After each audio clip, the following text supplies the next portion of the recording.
Oof, dang, my highlight is, ooh, look at that highlight. Jeez. Cheers to green. Hey guys, welcome back to my channel. For those of you who are new here, my name is Bree and I just finished my first year teaching in 3rd grade. I'm from Southern California and I'm actually moving to 5th grade, which I'm super excited for because I think I'm gonna really enjoy the older kids. And today I'm gonna be talking to you guys about the 3 things you need to become a teacher. These are things that are not actually things that you can purchase. These are things that you need to be mindful of while you are teaching. And they're really just personal, they're personality attributes. Like, you need this to be a teacher. I love what I do. I love teaching. I love those connections I have with my kids. And I think as educators, we should really be mindful that we are role models. We should say as we do and do as we say. And these kids, no matter the age, look up to us. It's our role and our responsibility, quite frankly, to be good role models and show kindness and show how you should act towards everyone you encounter with. So after reflecting on my year, I came up with the 3 top things that anybody needs to be a teacher. Like, to be an effective, successful teacher, you need 3 things. I hope this intro is making sense. So let's get into the video, and I think I should stop rambling, and I think you guys will understand what I'm trying to say once I get to the 3 things. I'm not gonna lie, my first year was really difficult. I really learned a lot about myself and a lot about what really takes to be a teacher. I feel like teaching is a calling. You need to be called into this profession to stay and stick with it. I feel like teachers are born, you know? That's just how I feel. Anyways, got my list, you know, so prepared. The first thing that you need to become a teacher and to be a teacher and just love your life teaching is a sense of humor. And I'm choosing a sense of humor as number 1 because I got caught up in being so stressed out, and I got caught up in just worrying about what?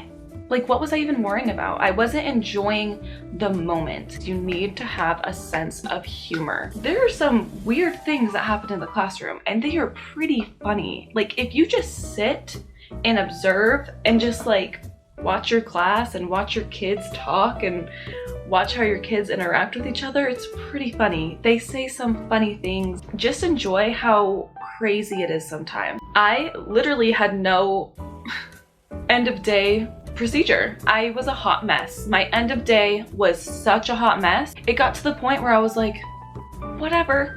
Fine, let it be a hot mess. I have no idea what I'm doing right now, so all I can do is laugh. Or like in the beginning of the year, before I made the procedure to move all my backpacks in the front of the room, I literally probably tripped over 5 backpacks. And yes, you can just be mad about that, or you can choose to laugh because that's kind of funny. I think you just need to look at teaching in a humorous kind of viewpoint, and especially when your kids just do the weirdest things ever, it's pretty funny. Have a sense of humor towards your kids. They're funny. Or like when you teach a lesson and you're like, oh my gosh, I spent all this time on this lesson and it's gonna be so good. My kids are gonna love it. And then you actually give the lesson. All the kids' faces are like, okay, you can choose to get mad or you can laugh about it and be like, okay, this is such a fail. Let's just move on. I showed my personality 100%. Sometimes when I'm in the middle of a lesson, I do a weird dance move and it gets all the kids and they all, I don't know, just have a sense of humor, and it's a really fun job. Laugh, have fun, be silly, be weird. Weird is good. Weird is very good, in my opinion. Item number 2 that you need to have to be a teacher is self-care. I used to watch, and I still do, I watch teacher tubers all through my credential program. You hear self-care, but until you're an actual teacher, it's hard to understand what that means. So I'm gonna try to explain it the best way I can. Self-care is literally when you are teaching, you are pouring your entire being into each day.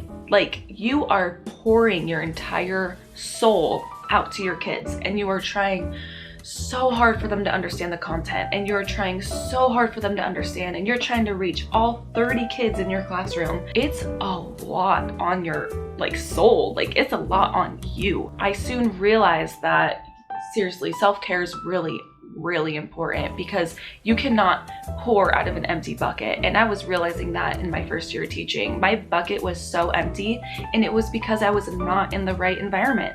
I wasn't in the right environment for me, so I needed to fill my bucket in ways that I knew how. So for example, for me, I made a commitment to myself that I am leaving at 4 o'clock at the latest every single day of the week except for one day. I would typically stay super late on Thursday night. Part of self-care is knowing I have everything taken care of for the next week. I mean, especially for multiple subject teachers like me, it's a lot of work to plan every lesson every day, to the best that you can. You know what? You taught 2 good lessons that day. You taught a really good ELA lesson and a really good math lesson. Just chill out, relax. Have the kids do a little activity while you just relax for 5 minutes and get your mental hat back on. I also chose to purchase a Massage Envy membership that I go once a month. And seriously, I never knew what stress felt like. I never knew the body could hold stress the way it did. I literally had so much stress. I literally had so much stress in my shoulders. It's your body holds stress, and that's something I didn't understand, because I've never been so stressed before. Honestly, everyone has different stress points, and I reached mine obviously because I wasn't filling my bucket. So that's why self-care is important for the teachers and the people who want to stay extra late every night to get their classroom in order because that's what makes you happy. Then do it. Seriously, whatever fills your bucket, do it. Just do it. Maybe self-care is Starbucks every Friday like I did. It's whatever you want, whatever floats your boat, Or maybe self-care could be on Friday afternoons when you're spent and it's been a long week. Let's have some fun and let's have the kids play outside. Go play with your kids. Go play handball with them. Go play basketball. I loved playing basketball with my kids. It was probably the most fun I had all year. And I would... on Fridays, I would make time for it. Let's go outside and let's go play some basketball. Let's go play some handball. You gotta make time for the fun, because then it just gets too heavy, and heavy's not good. You need light and airy and fun and happy. And the third thing that you need that is essential for teaching is patience. Now, this is crazy because when you're teaching, you are pushed mentally.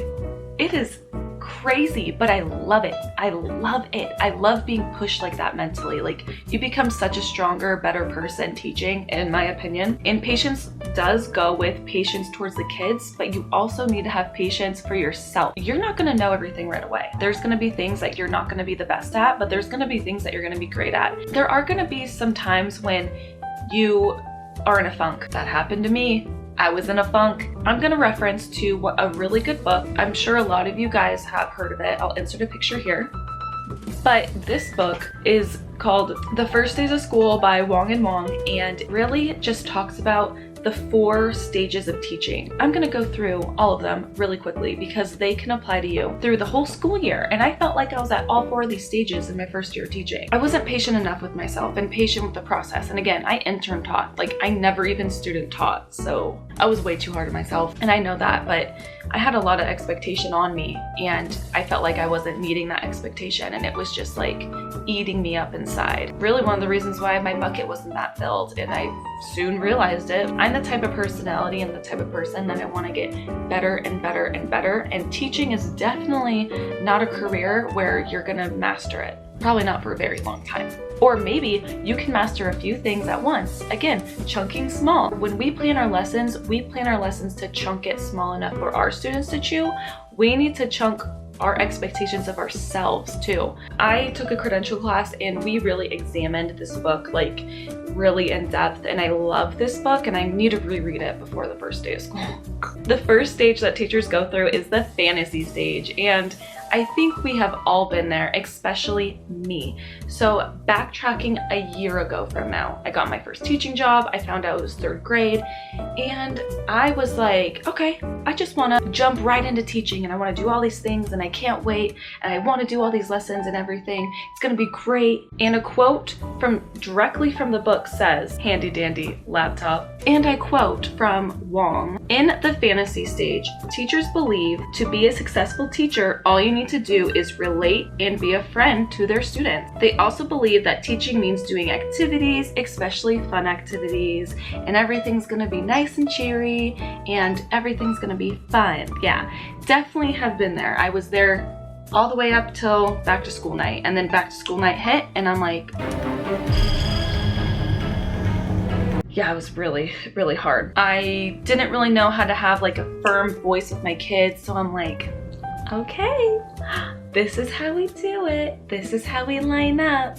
Let's only practice lining up for 1 minute. That's what I thought. Like, I don't know. You just learn. Stage 2 is survival mode. And according to Wong, and I quote, "Teachers are in survival mode when they rely on ineffective practices just to make it through the day." The survival mode is kind of where you're gonna be for a little bit. I experienced survival mode in October. That was such a heavy month. That was a really hard time for me. So I definitely experienced survival mode in October, and that's okay to be in survival mode, especially for your first year. Oh my gosh, because it's a lot. It's so much, it's a lot.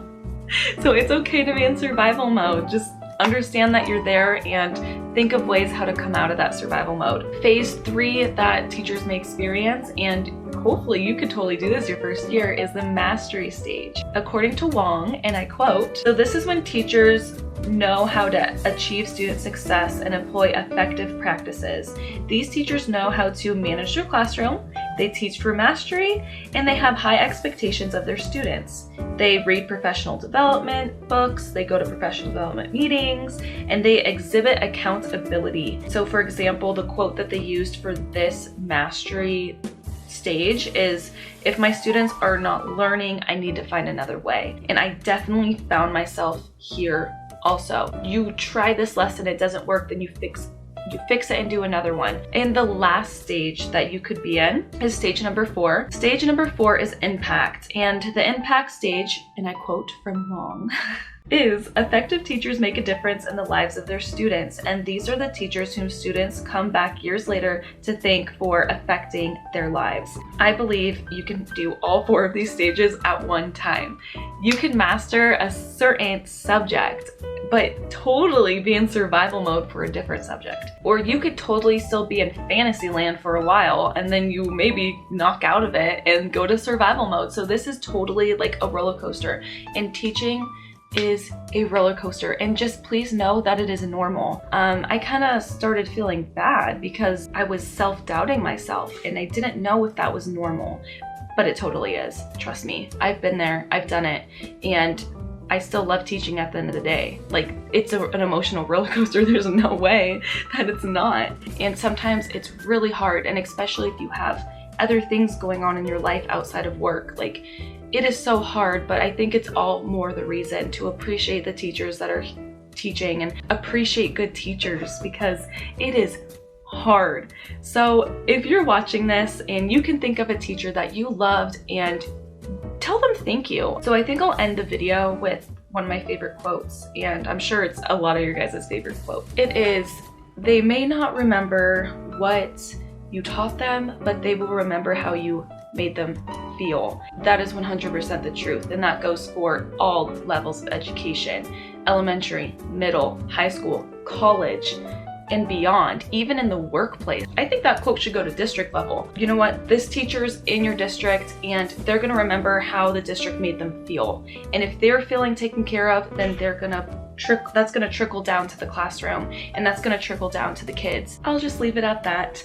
Let me know if you guys think there's any other attributes that you think teachers need. Leave them down in the comments below. Let's have a good discussion about it. But yeah, these are things that I don't think a lot of people tell you, and you have to find out on your own. But just know it's normal. It's normal to feel defeated, but it's also normal to feel so good and like, Just kick that lesson. Yeah. Okay, you guys, I'll catch you guys in my next video. Please subscribe if you like this video. I love sit-down videos. If you have any other ideas for videos, please let me know. If you agree with the tips that I talked about in this video, go ahead and give it a thumbs up. Thank you guys so much for watching. I had so much fun making this video, and thank you guys for following me on my journey, and I'll catch you guys in my next video.